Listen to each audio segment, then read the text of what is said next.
And I'm not sure how I want to feel about that. That's what I'm feeling. It's quite hard to articulate how the emotions have unravelled, isn't it? Should we be happy with the points, or should we be disappointed?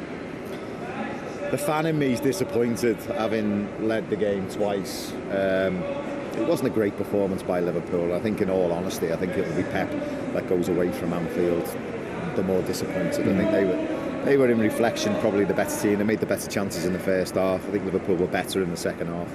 Like I said, moments of brilliance sometimes win these football matches, and there was probably 4 of them, at least 3 of them.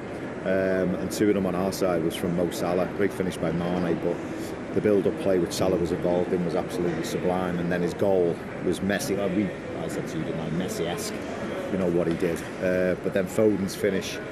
And then towards the end, when the 4 minutes went up, I looked at Dizzy and I said, would you take a point now? And we both smiled at each other. Cash out. Yeah, we were going to cash out, yeah. But it was, I mean, the last 20 minutes were fascinating, wasn't it? I mean, at its best. You know, some of them players did.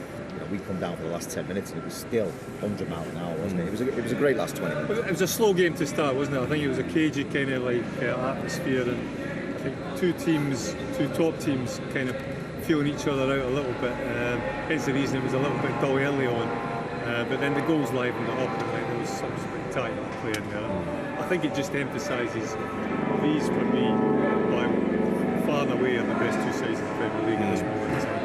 And I think that game today just emphasised that. They're almost like pay-per-view fights, aren't they, in the sense that there's this great build-up to it. You don't know whether you're going to get a great fight, but it was like 2 heavyweights with granite chins, wasn't it? No one was given any inch at all. Yeah, Gary's right. Sometimes a game like this needs a goal early on, and then it opens up and you get a bit more from alleviates a bit of the pressure as well. Yeah, it was really, really cagey, and you know, there is a lot at stake. I mean, we mentioned it, the title's not won here, certainly not. There's a lot of football to be played, but it's a marker, isn't it, by both teams that they walk away with 3 points, and the psychological battle is won, and the bragging rights is won, and all that comes with winning a football match of this magnitude. But it was very cagey, like Diz said. You know, it was, you know, just little sparring, wasn't it? Yeah. But then it's kind of opened up slightly towards the end of the first half, and City probably did create the better chances, and Pep will probably feel he should have gone in at least 1, maybe 2. 2 goals up at half time, but it was a different occasion the second half. Liverpool were better, they got to grips with it a bit more, it was more controlled by Liverpool, and I felt Liverpool going in front was probably fair, and then obviously they come back into it. I think it just shows you again that, you know, the value that Mohamed Salah has for this Liverpool team. You know, for long spells he was well played, to be honest, with down that right hand side. Didn't see an awful lot of him early on in the game.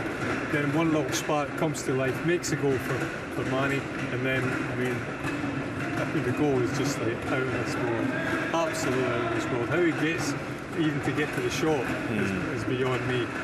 Such trickery, such awareness, and speed of thought and speed of feet as well, and then a wonderful finish, wonderful goals all round, to be quite honest with you.